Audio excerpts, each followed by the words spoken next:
Com amor ardente, real a esperança, o coração de quem lhe adora até chorar. O sempre faz sensível, parece impossível, que a imaginação traz o meu dom em poesia a revelar.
Olá, são 18 horas e 11 minutos em Manaus. Nós estamos estreando o nosso programa, o nosso podcast, o nosso AN Podcast aqui pelas redes sociais do portal Amazonas Notícias.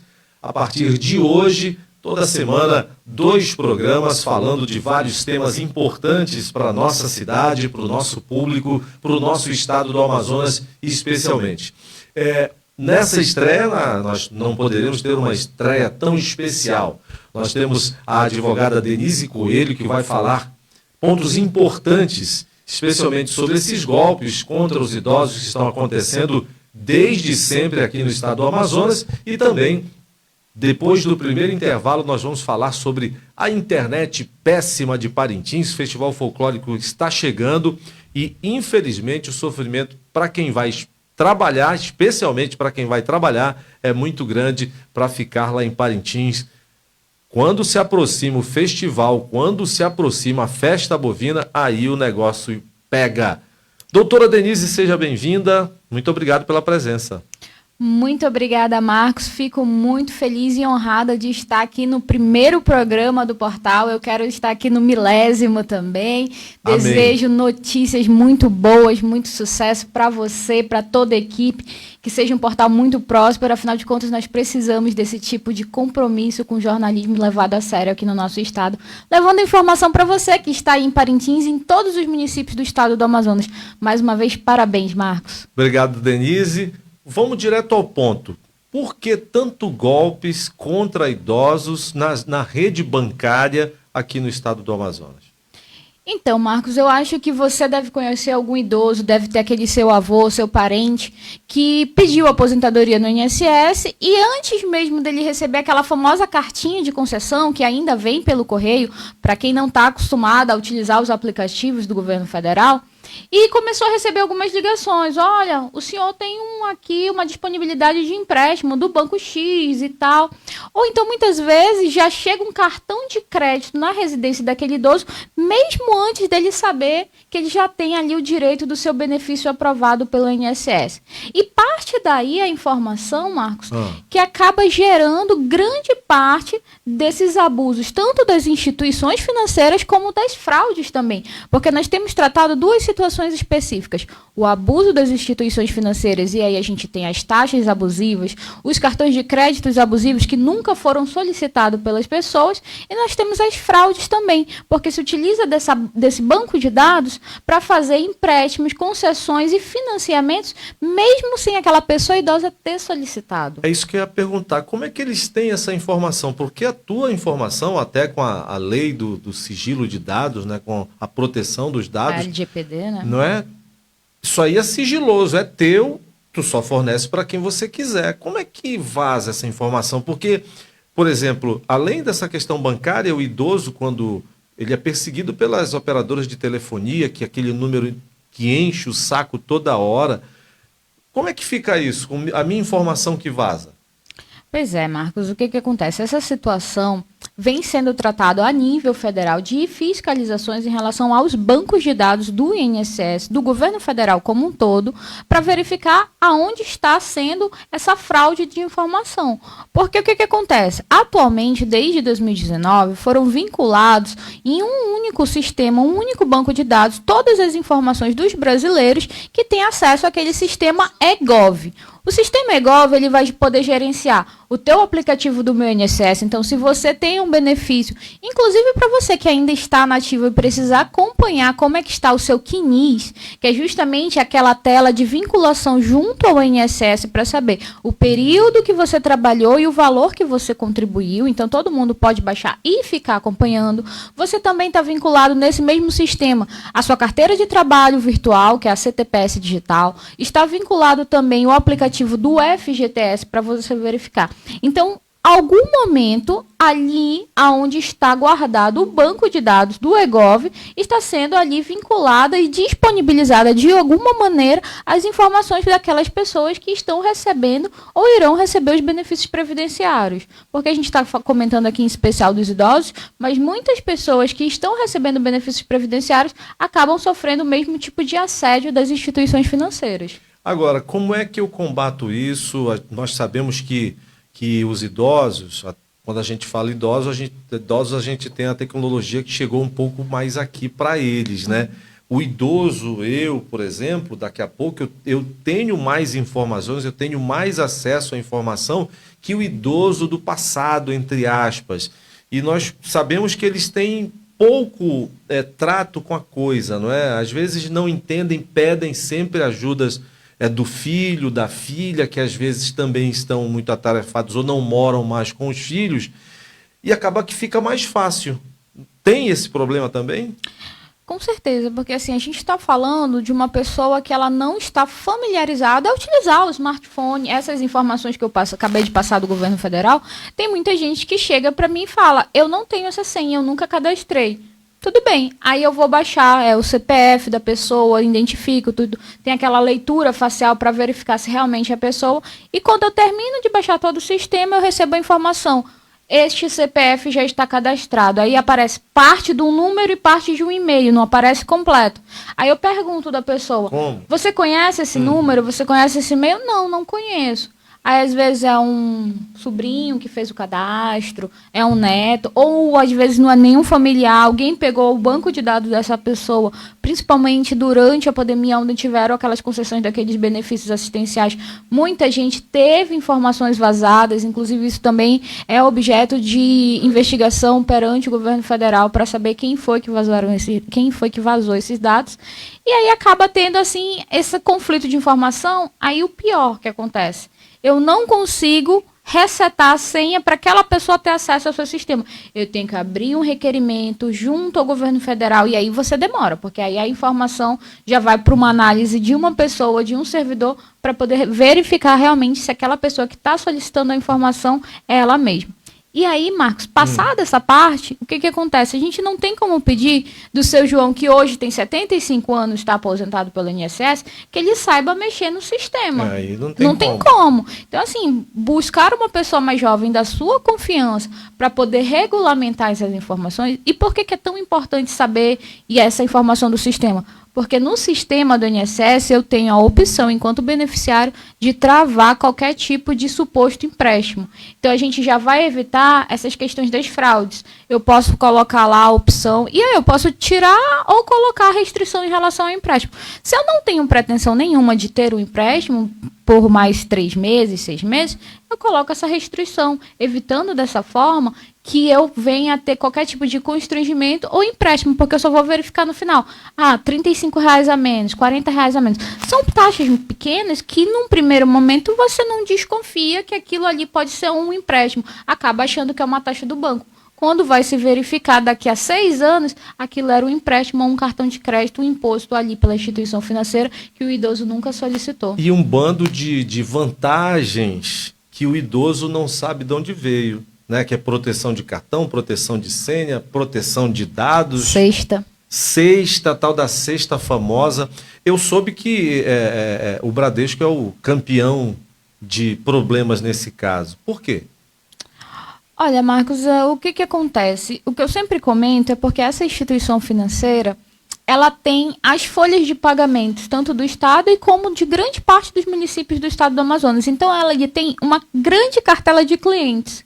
Na hora da opção do benefício, o aposentado, aquela pessoa que quer se aposentar, por já ter aquela conta mais antiga, acaba optando por ficar com a mesma conta que já tinha na época que estava na ativa.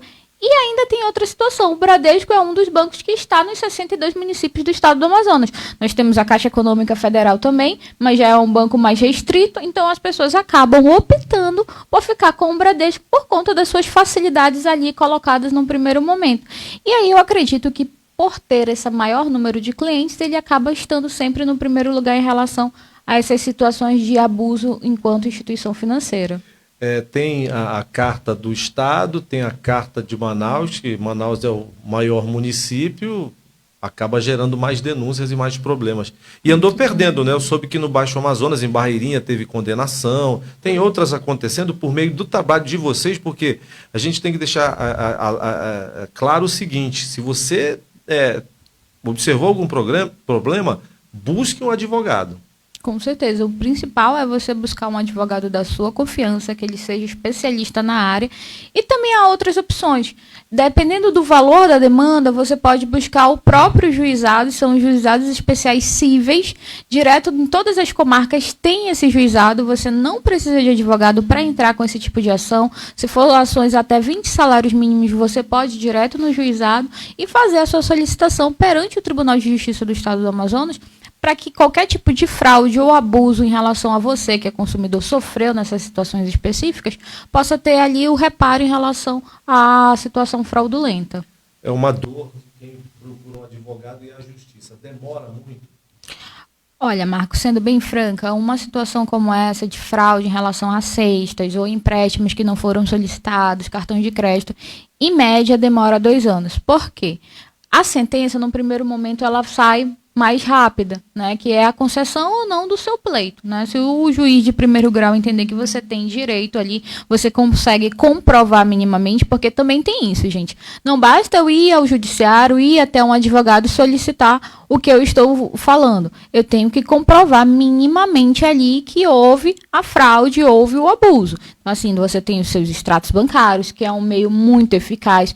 Hoje em dia, para você que tem facilidade a utilizar o smartphone, você pode baixar ali no aplicativo mesmo do banco, isso já te gera ali uma facilidade maior, e buscar ou o advogado ou o judiciário para que você possa ter, sim, o reparo em relação ao abuso que você sofreu. Tanto a reparação em dano material, que são geralmente esses descontos, esses empréstimos que você não solicitou, e o dano moral por ter acontecido aquela situação. Agora, depois do primeiro grau, que é a sentença que sai, aí entra geralmente os bancos, as instituições financeiras entram com os recursos. E aí tem que ser julgado no segundo grau, dependendo do valor que fique. Se for no juizado civil, que é o juizado especial, vai para uma turma recursal, onde é julgado por um colegiado de julgadores. Aí são os 2 anos para finalizar a ação. E os bancos não deixam por menos, né? São poderosos, tem bancas de advogados, a proteção é muito grande, mas não dá para desistir, né, Denise? Eu acho que tem que seguir. Sim, eu tenho lido bastante as decisões dos magistrados com a observação de que a reparação, principalmente no dano moral, que ela tem um cunho educacional, que é justamente para que essas instituições financeiras não continuem fazendo esse tipo de situação. O problema é que o dano é, assim, hipoteticamente, R$5.000, R$5.000 para uma instituição financeira é nada, mesmo que a gente multiplique essa situação. Então, assim, é por conta dessas situações que aí acabam continuando, incidindo nessa situação, e quem sofre é a gente, Marcos, que é consumidor. A gente não tem tempo toda vez, eu falo para mim, eu não tenho tempo de verificar o extrato da minha conta mês a mês, né? Ponto por ponto. Será que aqui esse desconto está certo? Será que eu realmente comprei isso? Se eu não comprei, se eu contratei, é um título de capitalizaçãozinha ali que ele te empurra e tu nem lembrava, mas aí tu, olha, que desconto é esse? Não fiz nada, mas acaba tendo, né? Então, assim, é complicado, mas sempre recomendo, se você está se sentindo nessa situação de engano, de abuso, de assédio também, porque tem essa questão do assédio das instituições ficarem ligando, te falando que tem, né? Busque sim, ou um advogado da sua confiança, ou o próprio tribunal direto, para que você tenha o seu dano reparado. Nós estamos aqui pelas redes sociais do portal Amazonas Notícias, no AN Podcast, hoje recebendo a advogada Denise Coelho, falando para a gente nesse primeiro bloco sobre a questão dos golpes que os idosos estão sendo vítimas, e são muitos idosos em todo o Amazonas. Nós vamos para o intervalo aqui no nosso AN Podcast. Na volta nós vamos falar sobre um sofrimento eterno que é usar internet no interior do estado, especialmente Parintins, que dobra praticamente a população no período do festival, e praticamente nós voltamos à era da pedra sem internet, porque viver sem internet hoje não dá. Vamos ao intervalo rápido, Gladson, daqui a pouco nós estaremos de volta.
reada a esperança e o coração de quem lhe adora até chorar. sempre faz sensível, parece impossível, que a imaginação traz o meu dom em poesia revelar. Nós falamos de Davi Assayag, falamos do Príncipe, do Caprichoso, e isso remete ao Festival Folclórico de Parintins. Você compra o melhor celular, o melhor Samsung, o melhor iPhone, chega lá, compra uma internet top, está todo feliz para aparecer em Parintins, para dizer que eu estou aqui, e não funciona, doutora Denise Coelho. E aí? Como é que a gente vai fazer nossas transmissões, nossas lives, né? Quem trabalha não consegue. É muito complicado. Assim, a situação específica, Marcos, que acontece no festival, durante o festival, eu até diria que a gente estava comentando aqui nos bastidores, não é especificamente só naqueles 3 dias, é a semana que antecede o festival, por conta do número de pessoas, já não funciona. E aí prejudicando muita gente que vai a trabalho e as pessoas que vão também para curtir o festival, que pretendem explorar, mostrando para o resto do Brasil e do mundo, né, o que é o Festival de Parintins, principalmente ali durante a questão do bombódromo, das apresentações, porque é uma apresentação muito bonita, assim, e não tem essa possibilidade porque simplesmente o sistema de internet em Parintins não funciona. A gente comenta agora em relação ao festival, mas já é uma problemática que persiste na cidade durante o ano inteiro. Ela acaba sendo evidenciada mais durante o festival, por conta das pessoas que estão lá, mas durante o ano todo não funciona. Por exemplo, eu perguntei para um sobrinho. A gente está na mesma seara que é a seara do direito do consumidor, Marcos. Então, assim, o que a gente vai buscar? Se eu faço um contrato apenas para aqueles dias específicos, isso tem muito na cidade. Quando você chega lá, já tem ali o oferecimento das companhias telefônicas oferecendo banco de dados para você utilizar em tais dias com valores bem absurdos, porque são para prazo determinado. E tem aquela pessoa que reside em Parintins, que trabalha em Parintins, e que ela acaba contratando com uma dessas empresas para sua vida cotidiana. Independente da situação, se eu compro uma internet para o dia específico a trabalho, ou se eu já faço aquele plano contínuo, né, anual da empresa, eu vou ter ali a mesma reparação do dano. Por quê? Porque aquela empresa, ela me disponibiliza no contrato X informações, dizendo que pode prestar o serviço de internet banda larga, contudo, ela não tem condições de executar o serviço. Então, o que ela está cometendo ali? Ela está cometendo uma propaganda enganosa, possibilitando, por conta da situação da propaganda enganosa, a reparação desse dano via judicial. E aí a gente entra de novo na mesma seara. São processos que podem ser aplicados direto por um advogado da sua confiança ou indo buscar diretamente o juizado. A diferenciação vai se dar, Marcos, por conta do objeto específico daquela situação que aí a gente entra no dano moral. Se eu compro uma internet, eu estou lá a trabalho e eu preciso dessa informação, eu preciso que o serviço seja prestado, eu vou ter um dano muito maior do que aquela pessoa que vai estar utilizando apenas para lazer. Ali pode ser um mero de sabor, né? Poxa, eu comprei a internet, tem toda ali uma situação, mas ela não vai estar influenciando na minha renda, porque você imagina, você enquanto jornalista vai estar lá para fazer a transmissão. Tem que cumprir cronogramas da empresa que você está trabalhando. Para transmitir. Sim. E a empresa, dependendo da empresa, não entende que Parintins é essa situação ali especial, que não funciona a internet. Fala, não, Marcos, você não trabalhou, você não vai receber esses 3 dias. Tu tinha esse objeto para apresentar e você não conseguiu atingir. Não, eu comprei a internet, está aqui, eu não consegui, não tinha sinal. Você pode até apresentar as reportagens locais informando que houve uma pane no sistema da cidade e tudo mais, um sobrecarregamento. Contudo, a empresa vai dizer, não, tu tinha que me prestar o serviço, você não prestou, você está demitido. Mesmo com o sistema sobrecarregado, o cliente tem os direitos, porque ele está comprando, quando chega lá aquele pacote que você comprou, ele diz que você tem tanto de internet, você vai usar o período todo, mas o que eu queria perguntar na verdade, as pessoas que usam a telefonia têm brigado pelos direitos ou têm deixado para lá? Olha, ainda bem que a informação está conseguindo chegar, porque antes delas começarem a brigar pelos direitos, elas precisam saber que elas têm direitos. Né? Então, assim, a partir do momento que a sociedade começa a ter essas informações, elas começam sim a buscar. E a gente vem acompanhando esse número maior de pessoas buscando a reparação dessa situação. Porque o que acontecia muitas vezes? Ela não sabia que ela tinha o direito de entrar com ação contra a companhia que deveria prestar o serviço. Não sabia que poderia ser mais fácil, que ela poderia ir direto no tribunal e propor essa ação. Então, o que acabou acontecendo? Antigamente as pessoas não tinham informação e não buscavam. Hoje em dia, por conta da facilidade e da informação chegar até a sociedade, elas estão sim buscando esses seus direitos que devem ser reparados na medida ali do que aconteceu. Se eu tenho um problema desse, tem um advogado específico? Qual é? O que? De direito do consumidor, trabalhista, como é que é? Porque tem várias especialidades, né? Isso, você tem que buscar um advogado na área do direito do consumidor, porque tanto da situação do INSS, dos empréstimos relacionados aos bancos, como agora a situação envolvendo as companhias prestadoras de serviço, tanto de internet quanto de telefone, porque a gente não comentou, mas telefone também é uma situação à parte durante o Festival de Parintins. Olha, como a gente está nesse mundo de internet, às vezes tu esquece que tu ainda pode ligar. Pode ligar, o aparelho serve para ligar. Né? Porque seria o teu socorro para até avisar. No ano passado eu estive lá, se eu não me engano, foi ano passado. Foi ano passado e quando chegou no grosso do festival, eu não consegui mais me comunicar. Eu tive que parar o meu trabalho e esperar anoitecer ou a madrugada que as pessoas descansam e o sistema fica melhor. Estabilizado. Mas assim, na semana não dá nem para ligar.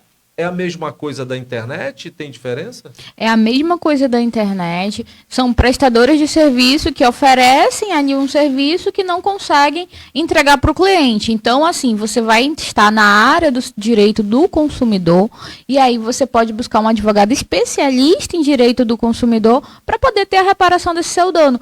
Tanto em relação, né, à internet quanto à ligação. A gente esquece, você colocou. Esse aparelho serve inclusive para ligar. Né?